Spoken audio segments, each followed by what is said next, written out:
Bonjour à tous et bienvenue dans cette partie de la formation. Nous allons à présent continuer avec notre validation. Donc, je peux rapidement définir au niveau de mon composant ici cette méthode validate, voilà, qui va simplement faire appel à validate register form, tout simplement, et lui fournit value. Voilà les valeurs. Donc ici, je vais mettre tout simplement any. Très bien. Cela étant fait, ici, je peux mettre simplement validate et c'est tout. Alors maintenant que ça c'est fait, ça dit que désormais, on pourra accéder aux erreurs éventuelles qui seront détectées. Donc pour chaque erreur, on pourra les récupérer comme ceci sur Formic. Donc je peux alors utiliser cela. Maintenant, il y a une autre manière de le faire beaucoup plus structuré et beaucoup plus réfléchi. C'est-à-dire, on va afficher l'erreur si le champ a été modifié. Parce que ça ne sert à rien d'afficher une erreur si le champ n'a même pas encore été touché. Donc, du coup, je peux prendre ceci, Formic touched, nous permet de savoir si le champ first name a été touché, etc. Maintenant, si ça a été touché et qu'il y a une erreur dedans, en ce moment-là, on pourra afficher l'erreur. Donc, je peux alors l'utiliser. Donc, je reviens ici.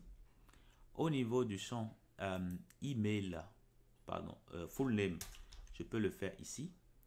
Donc là, c'est bon. Et puis, là, c'est plutôt full name. Donc, je vais faire les changements là et là. Cela étant fait, je peux mettre ici une classe error. Alors, excusez-moi, classe name error. Voilà, tout simplement. Après, on pourra écrire quelques feuilles de style pour styler un tout petit peu. Mais là, c'est bon. Maintenant, s'il y a une erreur sur le champ email, là également, il faudra préciser cela. Donc, ici, je mettrai email. Parfait. Et pour finir, on a le champ mot de passe ici. Donc, s'il y a une erreur là-dessus, là aussi, il faudra l'afficher. Donc, ça, c'est bon. Et le dernier champ qu'on a ici, le confirme, on pourra l'indiquer tout juste ici. Allez, je prends ça et je vais mettre ça ici. Donc, on a confirme password. Super. Donc, et là, c'est bon. Maintenant que ça c'est fait, on pourra revenir ici et essayer. Donc, je mets quelque chose, je tente de soumettre ici. Et là, vous voyez qu'il y a les erreurs qui s'affichent. Je retire ça également, je tente de soumettre. Voilà, les erreurs sont restées. Je mets, lorsque il n'y a plus d'erreur, vous voyez que ça disparaît automatiquement. Je mets AKP, je fais register et là, il n'y a plus d'erreur ici. Parfait. Donc, je mets les informations correctes.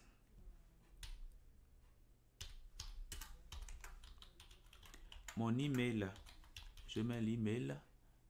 Donc là, c'est pas valide. Voilà.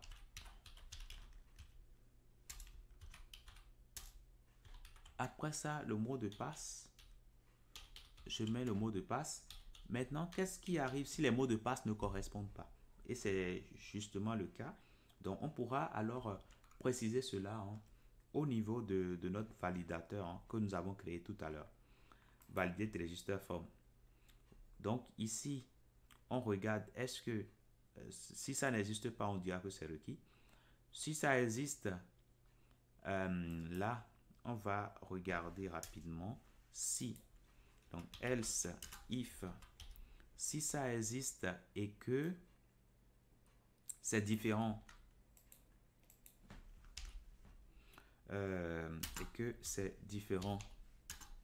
du mot de passe qui est saisi plus tôt, alors là, en ce moment-là, on pourra faire quelque chose également. Voilà.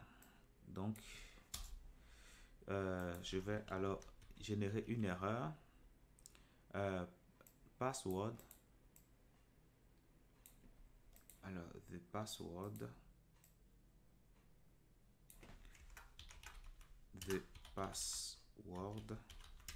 not match. Tout simplement. Maintenant, l'erreur, ce sera sur le confirm password. Ici également.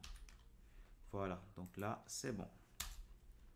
Après, il peut y avoir encore d'autres critères qu'on peut être amené à ajouter sur le minimum également. Là, on a testé le maximum, mais on peut également dire qu'il faut qu'on ait au minimum un nombre de caractères donné. Donc ça, on peut aller beaucoup plus loin que ça, hein. Donc ici, password length, si c'est inférieur à 6 caractères, on peut dire que bah, c'est un problème.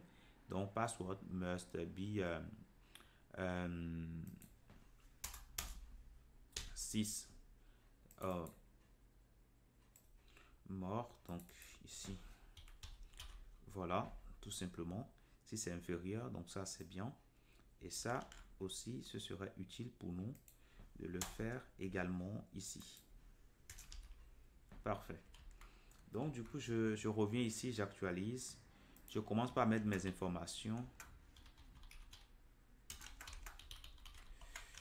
Je tente de soumettre ici. Là, je vois bien les erreurs. Je corrige.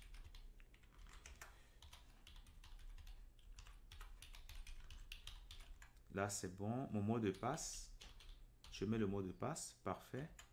Et ici, je mets un mot de passe qui ne correspond pas au premier. Donc là, ça me met le password not match. Parfait. Je mets maintenant un mot de passe correct. Et là, c'est bon. C'est parfait. Maintenant, donc, ça nous reste maintenant cette partie-là à gérer. Donc, je peux revenir tout juste ici. Au niveau de notre formulaire, on pourra ajouter une valeur ici. Accept theme, sa valeur ce sera false par défaut. Et puis, on pourra l'indiquer au niveau de notre élément ici. Au niveau de l'input qu'on a ici. Donc, je peux le mettre au niveau de name. Je mets ça accept theme. Parfait. Et value, je peux retirer. Voilà. Donc, check form ici, je vais retirer. Et normalement, quand on va regarder ici déjà, on aura, j'actualise. Alors, normalement, donc là, c'est bon. Check form label, c'est plutôt ici qu'il faudra retirer cela.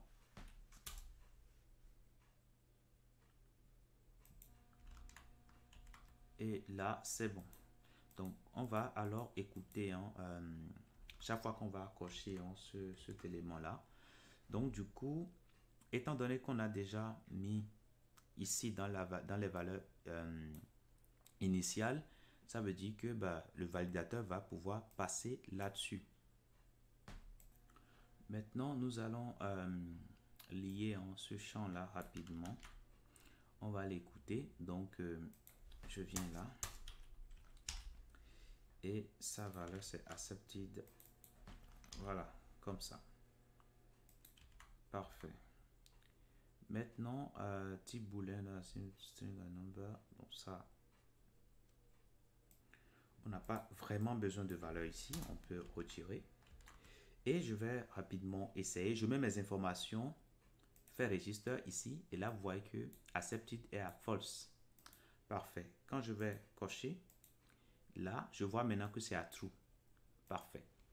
Maintenant, ce qui me reste à faire maintenant, c'est de faire une requête vraiment pour enregistrer l'utilisateur.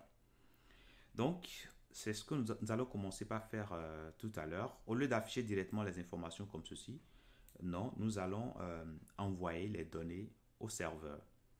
Je vous dis merci et à tout de suite.